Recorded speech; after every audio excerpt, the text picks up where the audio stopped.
திருப்பூர் மாவட்ட ஆட்சித்தலைவர் அலுவலகத்தில் இன்று வாராந்திர பொதுமக்கள் குறைதீர்க்கும் முகாம் கூட்டம் நடைபெற்றது.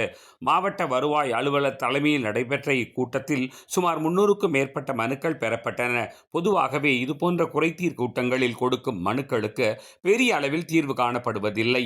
எந்த துறையை பற்றி புகார் கொடுக்கிறோமோ அந்த துறை அதிகாரிகளிடமே அந்த மனுக்கள் கொடுக்கப்படுகிறது. அரசு விதிகளின்படி 30 நாட்களுக்குள் ஒன்று தீர்வு காணப்பட வேண்டும் அல்லது என்ன நடவடிக்கை எடுக்கப்பட்டிருக்கிறது என்று தெரிவிக்க வேண்டும்.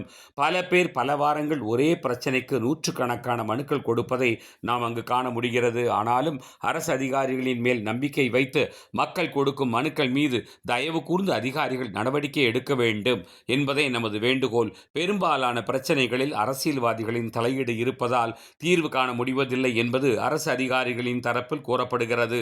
மக்கள் பிரதிநிதிகள் முக்கியமா, அவர்களை தேர்ந்தெடுக்கும் மக்கள் முக்கியமா என அதிகாரிகளின் மனசாட்சிதான் முடிவு செய்ய வேண்டும்.